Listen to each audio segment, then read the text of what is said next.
저희는 계속해서 성전에 올라가는 시를 보고 있습니다. 지난번 말씀해 드린 것처럼 이 성전에 올라가는 시는 총 15편으로 이루어져 있습니다. 그리고 오늘 말씀은 앞에 나온 두 편의 말씀과 다르게 표제에 다윗의 시, 곧 성전에 올라가는 노래라고 되어져 있습니다. 다윗은 성전 순례의 시 중에서 4편의 시를 작성하였습니다. 그것을 봤을 때 오늘 시는 다윗의 첫 번째 성전 순례의 시가 됩니다. 사실 다윗의 시대에 예루살렘에 성전이 없었기 때문에 본 시를 다윗의 시로 보지 않는 사람들도 있습니다. 하지만 성전이 세워지기 전에도 예루살렘은 이스라엘의 중심이 되는 도시의 역할을 했습니다. 하나님의 언약궤를 모신 성막이 있었기에 본 시를 다윗의 성전을 향하는 시로 보는 데에는 큰 무리가 되지 않습니다. 다윗은 예루살렘을 점령하고 이스라엘을 수도로 삼았습니다. 그리고 이후에 언약궤를 시온산의 성막에 안치하고 성전을 향하는 것입니다. 우리는 다윗이 하나님께 예루살렘의 영광과 평강을 기원하는 마음을 생각하면서 오늘 시편을 같이 보도록 하겠습니다. 다윗처럼 우리의 인생은 하나님께서 인도하시며 이루어 주신 삶입니다. 오늘 그 기쁨의 마음으로 다윗은 성전을 향해서 올라가고 있습니다. 1절을 보면 사람이 내게 말하기를 여호와의 집에 올라가자 할 때에 내가 기뻐하였도다. 내가 이룬 것이 아니라 하나님이 하셨다는 것을 알았기 때문에 기쁜 마음으로 성전에 올라갈 수 있었던 것입니다. 인생 가운데 수많은 기쁨들이 있습니다. 하지만 그 중에 가장 기쁜 것은 하나님이 나와 함께 하신다는 것입니다. 사실 다윗이 왕이 되고 하나님께서 허락하신 예루살렘을 정복하는 과정은 쉬운 일이 아니었습니다. 살아가는 것이 너무 힘들고 인생의 가장 낮은 자리에 서 있을 때도 있었지만 주님이 언제나 나와 함께 하신다는 그 사실 하나로 다윗은 기뻐하고 있었습니다. 우리는 그런 기쁨을 누릴 수 있어야 합니다. 내 앞에 세워진 문제가 해결되어질 때 그 순간만 기쁜 것이 아니라 나와 늘 동행하시는 하나님을 기쁨으로 찬양하며 예배하는 우리들이 되어야 합니다. 그 기쁨은 우리의 인생의 모든 것을 바꿔놓습니다. 여러분들 혹시 하나님과의 첫사랑을 기억하십니까? 우리가 주님과 처음 만났을 때를 보면 무엇을 봐도 행복하고 기쁜 것을 볼 수 있습니다. 나에게 스쳐가는 작은 일, 작은 물건 하나에도 하나님의 은혜와 사랑이 느껴집니다. 그런 마음으로 3절을 보면 예루살렘아 너는 잘 짜여진 성읍과 같이 건설되었도다. 문자적인 표현으로는 예루살렘 성 안의 건물들의 모습들이 조화롭게 서로가 하나가 되어서 아름다워 보인다는 뜻입니다. 이스라엘을 이루는 각 지파들은 서로 떨어져 살아가고 있습니다. 하지만 예루살렘, 하나님이 거하시는 이곳에서는 하나님 안에서 모든 지파들이 완벽한 하나됨의 기쁨을 누리고 전하고 있는 것입니다. 하나님이 함께 하신다는 것은 개인의 기쁨뿐 아니라 믿음의 공동체 안에도 있습니다. 다윗은 인생의 모든 기쁨과 평안이 하나님이 거하시는 곳에 있다고 고백하고 있습니다. 그는 인생의 어려움 속에서도 주님의 뜻을 구하고 그 안에서 인도하시는 하나님을 통해서 기쁨을 누린 사람이었습니다. 그리고 그 기쁨을 다윗은 홀로 누린 것이 아니라 자신의 주위에 있는 사람들에게 그 기쁨을 같이 누릴 수 있도록 나누는 삶을 살았습니다.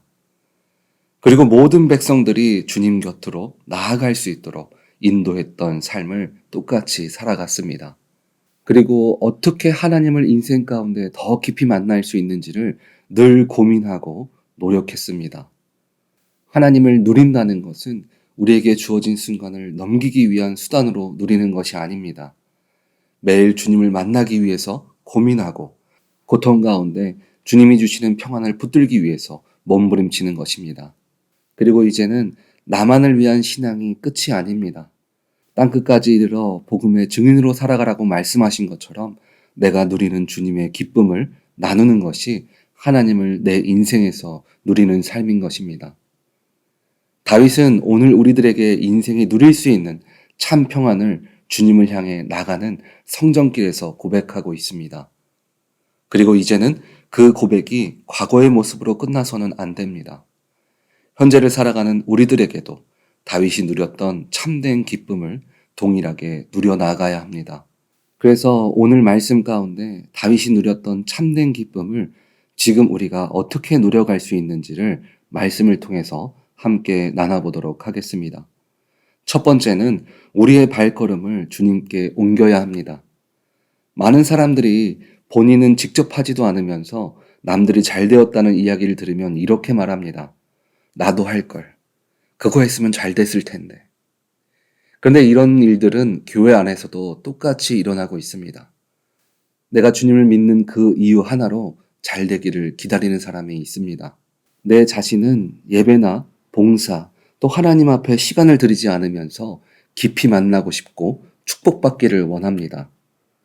오늘 말씀의 다윗은 1절을 통해서 이렇게 말합니다. 여호와의 집으로 올라가자. 다윗은 이미 현재 그 길을 걷고 있고 이미 걸었던 사람입니다.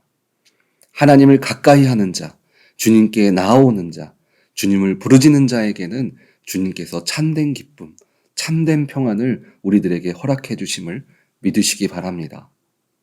두 번째는 하나님의 기쁨을 나누고 인도하는 자가 되어야 합니다. 오늘 다윗이 하나님께서 허락하신 기쁨을 2배로 느낄 수 있었던 것은 나만 잘 되고 나만을 위해서 신앙생활 하지 않았기 때문입니다. 다윗은 평안을 누릴 수 있는 자리에 사람들을 모았습니다. 그리고 그들을 위해서 평안을 선포하고 중보했습니다. 2-3 사람이 모인 곳에 주님은 함께 하신다고 하셨습니다. 이것은 기도를 들으시는 것뿐 아니라 하나님께서 허락하신 기쁨에도 마찬가지로 적용되어집니다. 저희 가정은 항상 나누려고 노력합니다. 저희가 가진 것이 많아서 사람들에게 나누는 것이 아닙니다. 하나님께서 마음 주시는 곳에 나눌 때에 주님이 그 안에서 더 큰 기쁨을 주시기 때문에 저희는 함께 나눕니다. 그리고 분명한 것은 기쁨을 나누는 것을 통해서 부족함도 채워주심을 믿으시기 바랍니다. 만약 그 기쁨을 꽁꽁 싸매고 계시다면 그것은 광야길에서 하나님께서 이스라엘 백성들에게 허락하신 만나와 메추라기처럼 될 수도 있습니다. 하나님께서는 매번 먹을 양만큼 만나와 메추라기를 허락해 주셨습니다. 그런데 그 속에서 내 거만 욕심 부릴 때는 모두 썩어 먹을 수 없게 하셨습니다. 이스라엘 백성들이 다음날 새롭게 허락하시는 기쁨을 누리는 것처럼 우리는 나눌 때 새롭게 허락하시는 기쁨을 통해서 참된 기쁨을 누리시기를 바랍니다. 세 번째는 은혜를 주실 줄 믿는 자가 되어야 합니다. 123편에 넘어가면 고통 가운데 있지만 그 인생의 첫 시작을 보면 주님께 먼저 눈을 향하고 은혜를 주실 것을 확신하고 기다립니다. 하나님은 반드시 우리들에게 은혜를 부어주십니다. 그래서 우리는 현실의 고통 가운데 무너지는 자가 아니라 기쁨을 주시는 하나님, 인도하시는 하나님, 축복해 주시는 하나님을 선포하면서 주님을 신뢰하며 기다려야 합니다. 내가 힘들고 어렵더라도 내가 주님을 향한 손을 꼭 붙들고 있고 내 시선이 주님께 계속 향하고 있다면 주님은 반드시 참 평안을 우리들에게 허락해 주십니다. 때로는 우리의 인생이 고통 가운데 있을 때도 있고 때로는 세상이 주는 평안만을 누리는 삶을 살아갈 때도 있을 것입니다. 그런데 그 안에서 참된 평안을 누리는 자는 바로 주님께 나아가는 자입니다. 그리고 주님의 뜻대로 복음을 나누는 자입니다. 또 인내로 축복하실 주님을 기쁨으로 기다리는 자입니다. 우리 오렌지 한인교회 성도님들은 주님께 늘 붙어있는 자 되어서 주님께서 허락하신 참된 평안을 늘 누리시기를 주님의 이름으로 축원드립니다. 아멘.